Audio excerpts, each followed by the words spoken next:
말씀을 우리 다시 한번 보겠습니다. 32절 말씀을 보시면 32절 말씀, 예수님께서 나는 아브라함의 하나님이요 이삭의 하나님이요 야곱의 하나님이로라 하신 것을 읽어보지 못하였느냐, 이렇게 말씀하시는데, 예수님께서 이 말씀을 인용하시는 이유는 부활을 논하기 위해서입니다. 31절에 보면 죽은 자의 부활을 논할진대 라고 말씀합니다. 자, 그렇다면 이 죽은 자의 부활과 아브라함의 하나님, 이삭의 하나님, 야곱의 하나님이라고 하는 이 말씀이 어떤 상관이 있는가 하는 문제입니다. 부활과 이 말씀이 어떤 상관이 있겠습니까?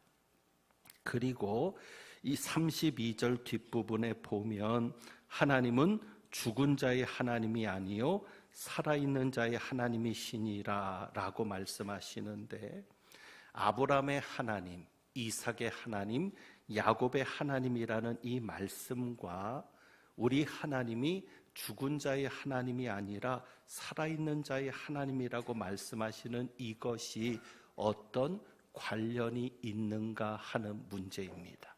그리고 이것은 또한 부활과는 어떤 연관이 있는지를 먼저 우리가 묵상을 합니다. 우선 예수님께서 지금 부활에 관해서 말씀하시면서 출애굽기를 인용하신 것입니다. 32절의 말씀이 출애굽기 3장 6절의 말씀이거든요. 그러니까 예수님께서 부활을 논증하시면서 사두개인들에게 출애굽기를 인용하시는 것은 그들의 가치관 때문입니다. 그러니까 그들 때문에 예수님은 출애굽기를 인용하신 겁니다. 그렇다면 사두개인들에 대해서 먼저 잠깐 알아야 합니다. 우리가 아는 대로 유대란 나라는 종교와 정치가 하나로 묶여 있는 나라입니다. 그러니까 종교와 정치가 분리되지 않았습니다. 다시 말하면 그들의 지도자, 정치 지도자들은 종교 지도자들입니다. 종교 지도자들이 권력을 가지고 정치를 해 나가는 것입니다. 그 종교 지도자들 중에 여러 정파가 있습니다. 종파입니다. 여러 종파가 있는데 우리가 아는 것은 대표적으로 사두개파와 바리새파입니다. 흔히 바리새인들, 사두개인들 이렇게 하는데, 그 중에 오늘 말씀에 등장하는 그 종파가 사두개파입니다. 이 사두개파는 다윗의 대제사장이었던 사독의 후손들로 구성되어 있습니다. 그러니까 이 사두개인들은 사독 제사장의 후손들이고, 또 그들을 추종하는 무리들이 있습니다. 그들이 함께 모여서 이루어진 파가 사두개파입니다. 그들의 가치관, 그들의 믿음 혹은 그들의 종교적인 관, 이것을 우리가 살펴볼 필요가 있는데, 여기에 보면 23절에 대표적으로 우리가 오늘 볼 수 있는 것은 23절에 보면 부활이 없다 하는 사두개인들이 이렇게 말합니다. 23절의 말씀처럼 사두개인들은 부활이 없다라고 생각합니다. 그러니까 그들의 믿음은 뭐냐면 사람이 죽으면 영혼도 끝난다는 겁니다.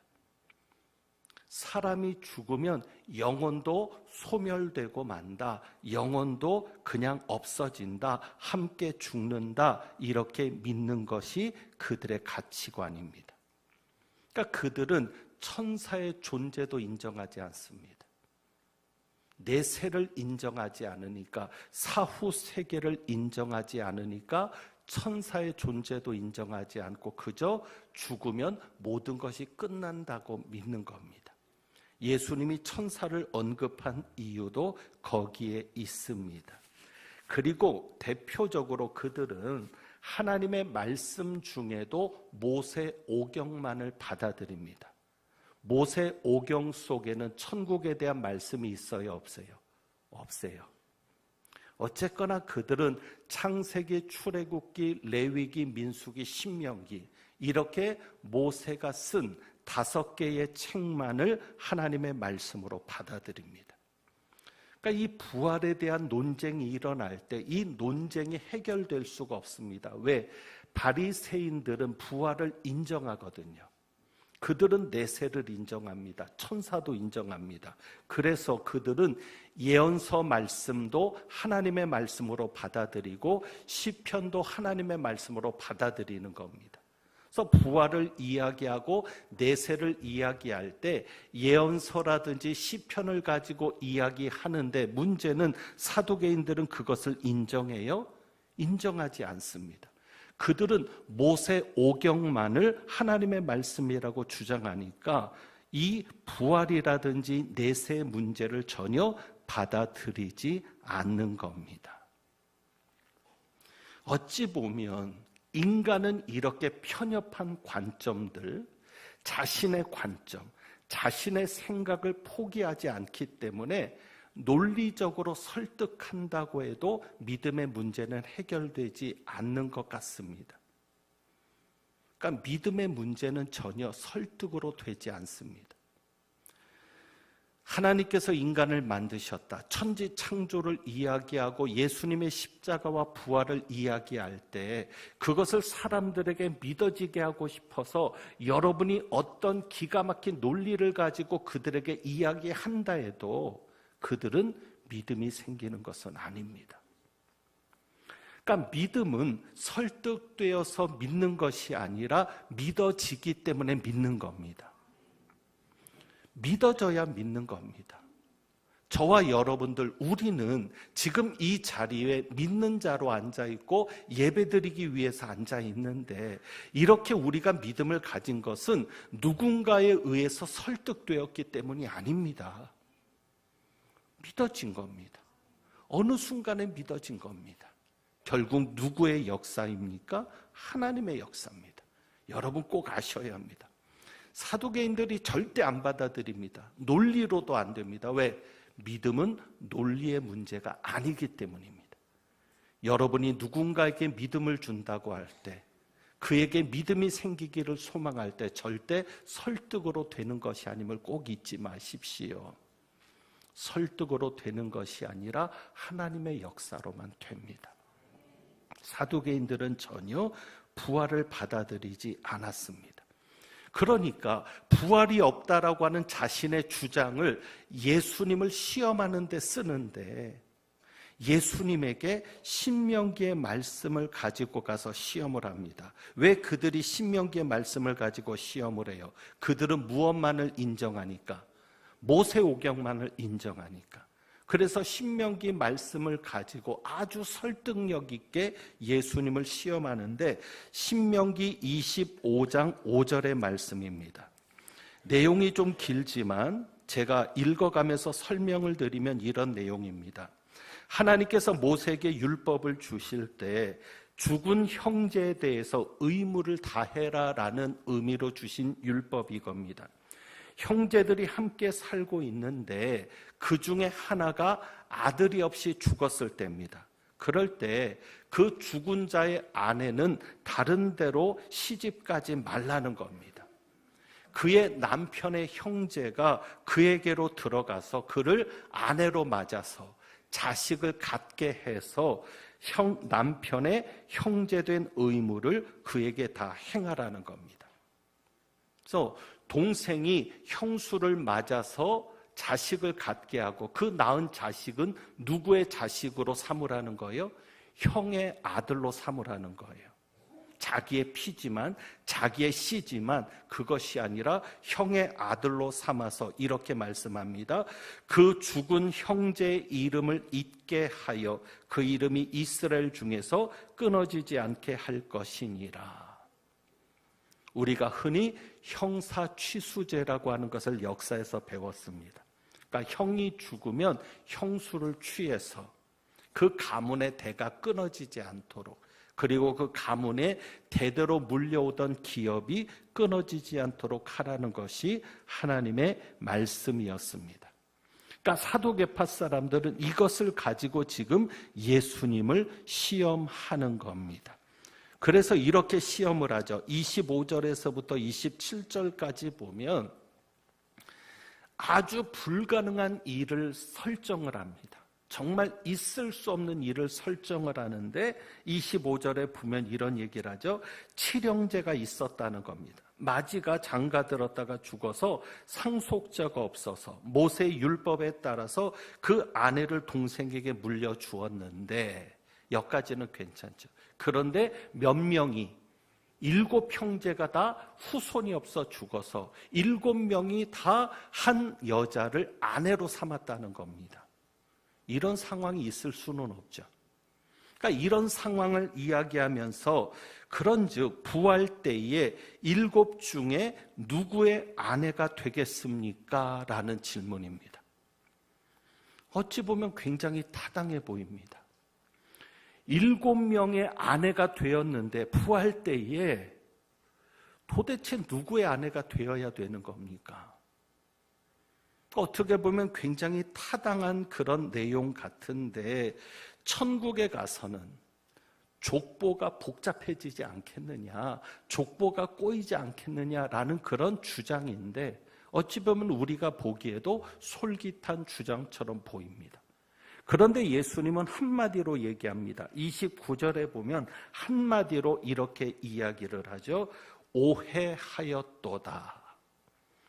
헬라어 성경에는 이 말이 제일 앞에 나옵니다. 우리나라 말 성경에는 여러 가지를 이야기하고 오해했다라고 얘기하는 것 같은데 예수님은 단언코 딱 잘라서 얘기하는 겁니다. 그것은 너희의 오해야.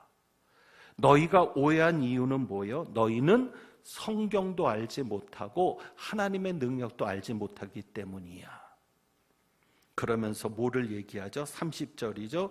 부활 때에는 장가도 아니가고 시집도 아니가고 그리고 천사를 인정합니다. 하늘에 있는 천사들과 같으니라. 천국에서 다시 결혼식 할 이유가 없다는 겁니다. 천국에서 다시 혼인을 할 이유가 없다는 겁니다. 혼인은 어디에서만? 이 땅에서만. 하나님께서 인간을 만드실 때 생육하고 번성하라는 하나님의 뜻을 이루기 위해서 인간에게 혼인 제도를 두신 것이지, 이 땅에서 혼인하는 것이지 천국에서 다시 결혼하는 일은 없다고 말씀하는 것입니다. 그리고 이제 예수님은 그들의 말에 반박하기 위해서 그들의 생각을 뒤집기 위해서 출애굽기 3장 6절의 말씀을 하시는 것입니다. 그것이 바로 32절입니다. 자, 이제는 아시겠죠? 왜 예수님께서는 출애굽기의 말씀을 인용하셨다고요? 그들이 무엇을 인정하니까? 모세만 인정하니까. 그러니까 다른 본문을 가지고 얘기하시면은 그들이 받아들이지 않을 겁니다. 그러니 예수님은 출애굽기 3장 6절의 말씀을 가지고 인용하는데 문제는 뭐냐면 모세 오경에는 천국에 관한 말이 있어요, 없어요? 없어요. 그러니까 천국에 관한 말이 없는 거예요. 아무리 모세오경을 창세기부터 신명기까지 읽어봐도 거기에서 천국을 이야기할 수 있는 말이 없는 겁니다. 그런데 예수님은 출애굽기 3장 6절을 가지고 천국을 이야기하고 있습니다.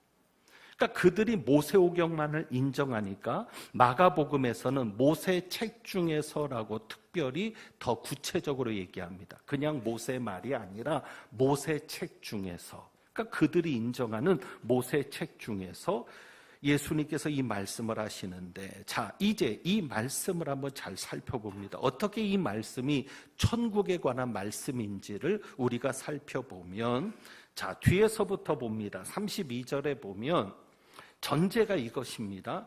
우리 하나님은 죽은 자의 하나님이 아니요 살아있는 자의 하나님이시니라.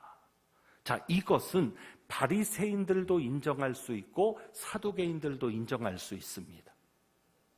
자, 우리 하나님은 죽은 자의 하나님이 아니고 어떤 자의 하나님? 살아있는 자의. 그렇죠. 죽은 자의 하나님은 아무 소용이 없죠. 죽었는데, 끝났는데. 그러니까 우리 하나님은 살아있는 자의 하나님이죠.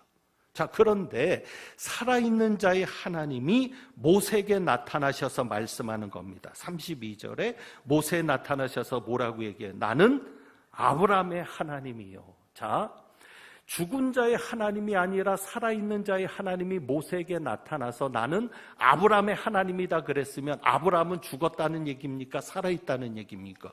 살아있다는 얘기죠. 이해되시죠?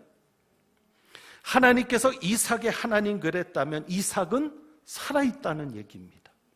야곱의 하나님 그랬으면 야곱은 살아있다는 얘기입니다. 근데 이게 황당한 것이 뭐냐면 모세는 아브라함보다 500년 후의 사람이거든요. 아브라함이 대략 주전 2000년경의 사람입니다. 모세는 대략 1540년경 사람입니다.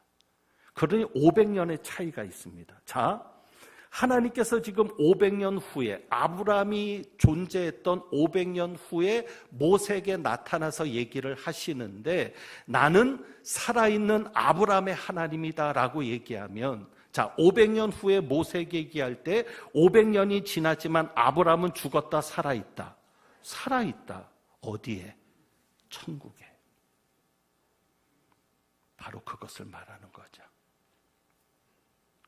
비록 모세 시대에 육신으로 볼 때는 아브라함이 죽었지만 아브라함의 무덤도 있지만 그러나 아브라함은 죽은 것이 아니라 살아있다는 겁니다. 그래서 예수님은 이 말씀을 가지고 죽은 자는 죽은 것이 아니라 살아있는 것이다 라고 말씀하시는 겁니다. 실제로도 예수님께서 변화산에 올라가셨을 때 누가 나타났어요? 두 사람이 나타납니다. 모세와 엘리야가 나타납니다. 만약에 그들이 완전히 없다면 사두개인들이 얘기하는 것처럼 죽으면 끝이어서 완전히 존재가 없다면 어떻게 예수님에게 올 수 있습니까? 예수님 시대에도 그들은 살아 있었던 겁니다. 어디에? 천국이에요. 구약 성경에도 분명히 나오는 것이 뭐냐면 나는 아브라함의 하나님이요 이삭의 하나님이요 야곱의 하나님이로라 하신 이 말씀이 과거형으로 나오지 않습니다. 그러니까 500년 후에 모세에게 나타나서 500년 이후에 사는 모세에게 나타나서 나는 과거에 아브라함의 하나님이었다라고 얘기하지 않아요. 나는 아브라함의 하나님이다. 현재로 얘기해요. 지금도 아브라함의 하나님이다. 그러면 지금도 아브라함은 살아있다.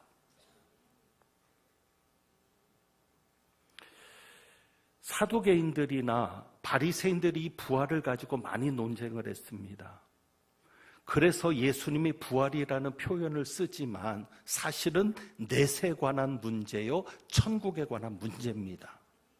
그런데 부활이라고 해도 틀리진 않을 것 같습니다. 왜냐하면 우리가 죽으면, 이 땅에서 죽으면 우리의 눈으로 볼 때는 뭐죠? 죽은 거예요. 그러나 영으로 보면 천국에서는 다시 살아난 겁니다.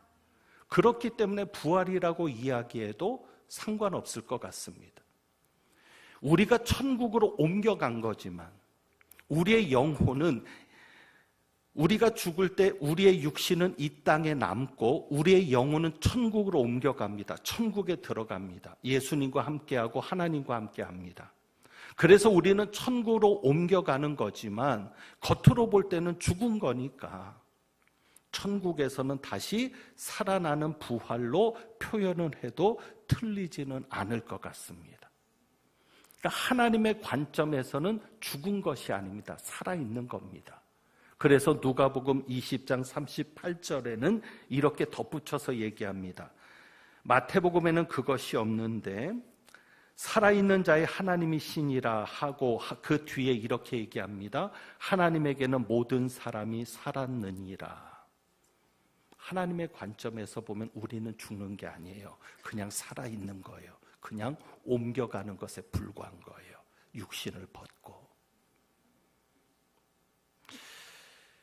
이번에 명절을 보내면서 특별히 슬픔에 빠진 분들도 있을 겁니다. 사랑하는 남편을 먼저 보내고 혹은 사랑하는 아내를 먼저 보내고 혹은 사랑하는 자식을 가슴에 묻고 또 사랑하는 부모님을 먼저 보낸 이들이 있습니다. 지난 명절 때는 같이 떡국도 끓여 먹었는데 이번 명절에는 떡국 한 그릇 함께 할 수 없어서 더 슬펐던 분들이 있을 겁니다. 그리고 그런 경험들을 하셨던 분들도 많을 겁니다. 하지만 잊지 마십시오. 그분들은 지금도 살아 있습니다. 죽은 것이 아니라 살아 있습니다.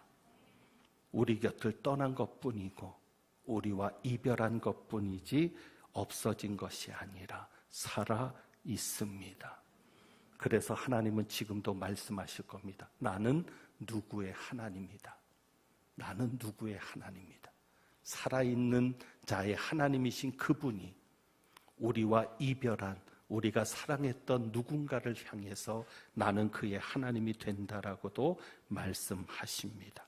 그렇습니다. 죽은 것이 아니라 옮겨진 것에 불과합니다. 그렇다는 것은 우리가 다시 만날 약속이 있다는 것입니다. 우리도 언젠가는 옮겨지면 다시 만날 수 있습니다. 여러분은 분명히 천국이 있음을 믿으셔야 합니다. 절대 이 세상이 끝이 아닌 것을 믿으셔야 합니다. 그런데 왜 사두개인들은 그것을 믿지 못했을까? 하나님을 인정하면서도, 모세오경이 하나님의 책이라는 것을 인정하면서도 그들은 왜 천국을 인정하지 않았을까? 왜 그들은 죽으면 모든 것이 끝난다고 믿고 살았을까? 여러분 궁금하지 않습니까? 이렇게 천국이 믿어지는데 왜 그들은 하나님을 섬긴다고 하면서도, 하나님을 믿는다고 하면서도 왜 천국은 인정하지 않았을까? 요즘 시대를 보면서 그런 생각을 해봅니다. 만약에 누군가 뉴스에 오르내리는 기독교인들이 있다고 합시다. 그가 목사이든 장로이든 권사이든 집사이든, 아니면 직분이 나오지 않더라도 교회 다니는 사람 중에 누군가 뉴스에 오르내리는데, 부끄러운 뉴스, 한국 교회를 창피하게 만드는 뉴스에 오르내리는 어떤 인물이 있다라고 한번 생각해 봅니다. 그러면 그 사람은, 뉴스에 오르내리는 그 사람은 천국이 있기를 바라겠습니까? 없기를 바라겠습니까? 없기를 바라죠. 무슨 의미인지 이해되십니까? 그들은 천국이 있어서는 안 된다고 생각할 겁니다. 왜? 두려우니까. 천국이 없다라고 생각하니까 마음대로 죄짓고, 마음대로 사기치고, 마음대로 거짓말하고, 마음대로 남에게 피해를 주고, 교회에서도 마음대로 하는 거 아닙니까? 왜? 천국이 없으니까. 사두개인들이 그랬습니다. 바리새인들과는 달리 사두개인들은 유대 민족에게 존경을 받지 못했습니다. 왜? 그들은 상류층의 상류층이었습니다. 어찌 보면 유대 민족의 상위 1%가 아닌 0.1%에 속했을지도 모릅니다. 그들은 나라를 빼앗은 로마 사람들, 이방인들과도 거리낌 없이 친하게 지냈습니다. 왜? 권력을 유지하기 위해서, 자신들의 삶을 유지하기 위해서 친일파가 된 겁니다. 쉽게 말하면 그들은 헤롯 가문하고도 친하게 지냈습니다. 그들에게 있어서 중요한 것은 권력이었고, 얼마나 이 세상에서 부귀영화를 누리는가였습니다. 그러니까 그들에게는 천국이 있으면 안 되는 겁니다. 죽으면 모든 것이 끝나야 되는 겁니다. 우리도 그런 위험에 빠질 수 있습니다. 우리가 세상을 사랑하고 살면, 세상에 집착해서 살면 천국을 무시하게 됩니다. 아니, 오히려 천국이 없어야 좋을 겁니다. 왜? 그래야 마음 놓고 죄짓고, 마음 놓고 즐기며, 마음 놓고 거리낌 없이 살게 되지 않겠습니까? 그런데 천국은 있습니다. 천국이 없어야 된다라고 생각하는 사람들은요, 성경을 보아도 천국에 관한 말씀은 보이지 않을 겁니다. 분명히 성경에는 천국이 있다고, 심판이 있다고, 내세가 있다라고 얘기하는데 그런 말씀은 보이지 않습니다. 오로지 성경을 읽을 때 무엇만 보여요? 어떻게 하면 복 받느냐, 복 받는 말씀만 보이는 거예요. 어떻게 하면 이 땅에서 복 받고, 어떻게 하면 이 땅에서 성공할까, 그것만 보이는 거예요. 그러니 예수님이 말씀하시는 것처럼 너희가 성경도 알지 못했다. 그리고 이 세상의 것만 보이니까 하나님의 능력도 생각지 않고 인간의 방법대로 살아가는 겁니다. 말씀을 정리합니다. 여러분, 이 세상이 전부가 아닙니다. 꼭 잊지 마십시오. 우리가 살아가는 이 세상이 전부가 아닙니다. 천국은 있습니다. 그리고 여러분보다 먼저 떠난 여러분이 사랑했던 사람들, 다시 만날 수 없어서 이번 명절에도 슬픔을 가지고 눈물로 보냈던 누군가, 그분들은 죽은 것이 아닙니다. 천국에 다 살아 있습니다. 우리는 다시 만날 수 있습니다. 여러분이 천국의 소망, 천국을 향한 믿음을 가지고 든든히 서나가는 은혜가 있기를 축원합니다. 그래서 우리 한번 주보에 있는 찬양 같이 드려봅니다. 우리 신앙의 선배들은 이